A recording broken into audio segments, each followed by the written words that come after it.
Selamat pagi, jumpa lagi di Berita Padang bersama saya, Afri Meriana. Sejumlah berita aktual dan menarik akan kami sajikan untuk Anda. Berikut 3 berita utama pagi ini.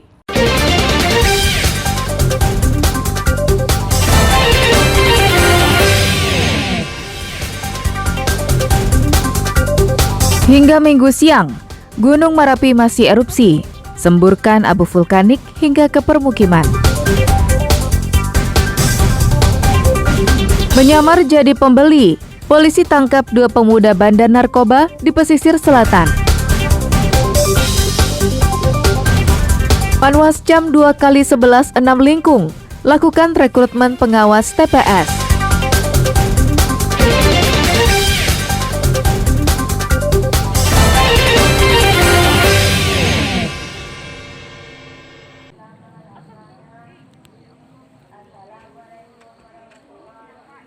Intensitas erupsi Gunung Merapi di Agam dan Tanah Datar semakin tinggi dalam beberapa hari terakhir. Sepanjang hari Sabtu pekan lalu, Merapi erupsi 4 kali. Sedangkan hingga hari Minggu siang, Merapi erupsi 2 kali, yakni yang pertama terjadi pada pukul 6:30 pagi, dengan durasi 45 detik, dan melontarkan abu setinggi 1.300 meter di atas puncak. Erupsi kedua terjadi pada pukul 10 WIB, berdurasi 43 detik, namun kolom abu tidak dapat teramati karena tertutup awan. Sejak statusnya dinaikkan PVMBG menjadi siaga atau level 3, erupsi Merapi selalu disertai bunyi dentuman dan pijaran api yang terlihat dari kejauhan. Namun erupsi pada hari Minggu kemarin disertai hujan abu yang mengguyur daerah Cumantiang, Agam hingga Bukit Tinggi yang berjarak hampir 15 km dari puncak Gunung Merapi. Ya, untuk di wilayah Bukit Batabuah itu terjadi hujan abu dan situasi angin kencang yang membawa material pasir yang turun di sekitaran wilayah Bukit Batabuah. Seperti yang kita lihat di belakang, itu ada hujan abu ini terjadi dari erupsi tadi pagi, pukul 6, langsung terjadinya hujan abu sampai saat sekarang ini hujan abu di wilayah Bukit Batabuah belum henti-hentinya.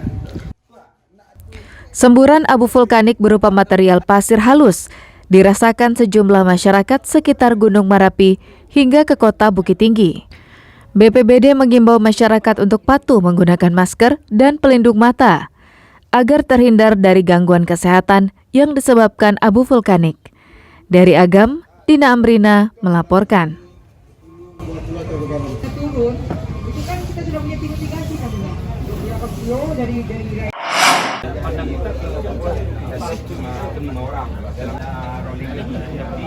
Berbagai upaya dilakukan pemerintah menyikapi naiknya status Gunung Merapi menjadi siaga atau level 3 dari status sebelumnya waspada atau level 2. Tidak hanya mendirikan 1 posko utama di halaman kantor Wali Nagari Batu Palano dan 2 posko lapangan yang tersebar di Nagari Bukit Batabuah, Kecamatan Canduang, dan 5 Kampuang, Kecamatan Sungai Puar, namun juga menyiapkan langkah-langkah strategis untuk mengevakuasi warga saat kondisi gunung mulai berbahaya.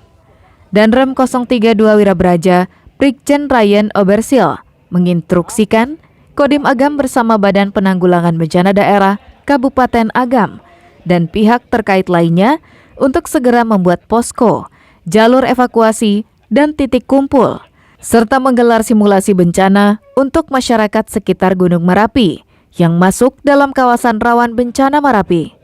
Hal itu disampaikan saat meninjau posko penanggulangan bencana di Batu Palano, Sungai Puar.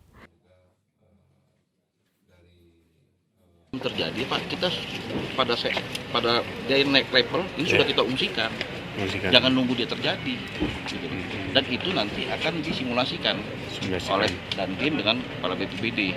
Jadi masyarakat itu akan dilatih, Dan itu pelaksanaannya sebelum dia terjadi. Ketika dia terjadi udah nggak bisa ngapa-ngapain lagi kita. Jadi mudah-mudahan tidak terjadi ya. Jadi sebelum terjadi udah kita fungsikan. Status siaga, tentu masyarakat lebih waspada lagi. Nah, terutama sekali adalah yang jarak 4,5 kilometer tadi dari kawah tadi itu. Ini sudah kita data, dan kemudian kita harapkan memang masyarakat yang berada di radius tersebut maka harus kita mitigasi ya dengan bergeser ke daerah yang lebih aman. Masyarakat yang bermukim di radius 4,5 kilometer akan dievakuasi ke posko yang telah disiapkan. Hal itu dilakukan untuk mengantisipasi terjadinya hal-hal yang tidak diinginkan jika erupsi Marapi semakin meningkat. Dina Amrina melaporkan dari Agam.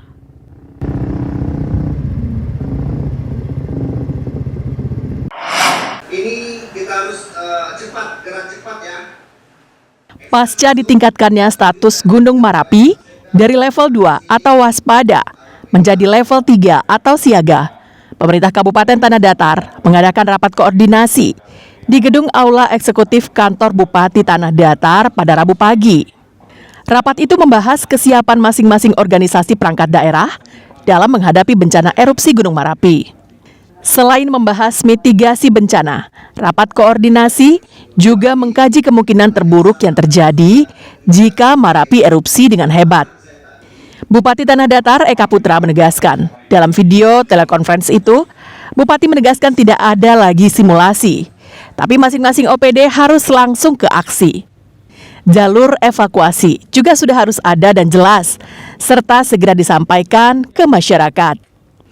Di Tanah Datar sendiri, ada 7 nagari dengan lokasi terdekat ke Gunung Marapi yang akan terdampak, yaitu nagari Sepulukoto, Batipuh, Pariangan, Rambatan, Salimpaung, Sungai Tarap, Tanjung Baru, dan Limakaum. Dari 7 nagari terdekat itu, tidak ada permukiman yang berada di radius 4,5 km dari Kawah Verbik Marapi. Mayoritas aktivitas masyarakat adalah bertani, dan di daerah yang dikhawatirkan akan terdampak itu dipenuhi oleh lahan pertanian.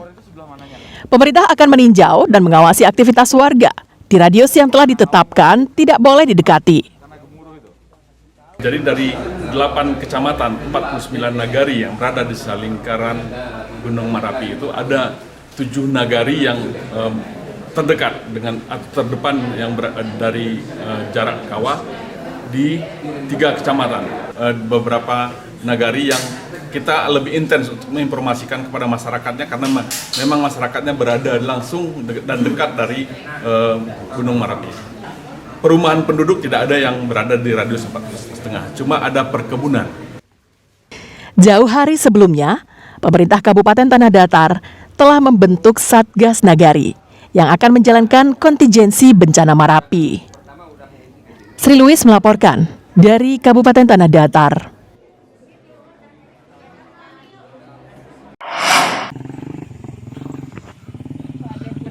Warga Kampung Baru, Kecamatan Mapatunggul, Pasaman, terpaksa harus dibawa dengan tandu untuk berobat ke Puskesmas Silayang yang jaraknya mencapai 6 km. Warga yang sakit ditandu kerabatnya dengan tandu kayu yang dibuat seadanya. Perjalanan sejauh 6 km itu ditempuh warga selama lebih kurang 3 jam. Warga yang sedang sakit itu terpaksa digotong agar segera mendapatkan perawatan medis. Sementara kondisi jalan di lokasi saat itu rusak parah dan tidak bisa dilewati kendaraan akibat intensitas hujan yang tinggi dan longsor di sejumlah titik. Mobil hanya bisa masuk hingga simpang jalan menuju Kampung Baru. Sementara dari simpang hingga ke Kampung Baru, warga hanya bisa berjalan kaki.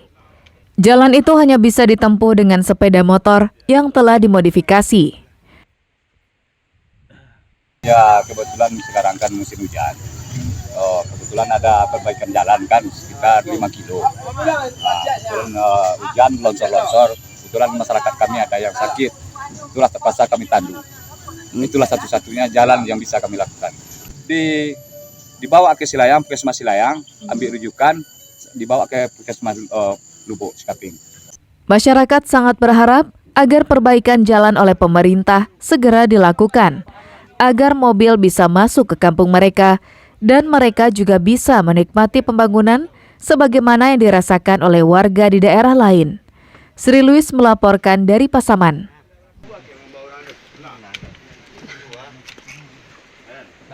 Cukup.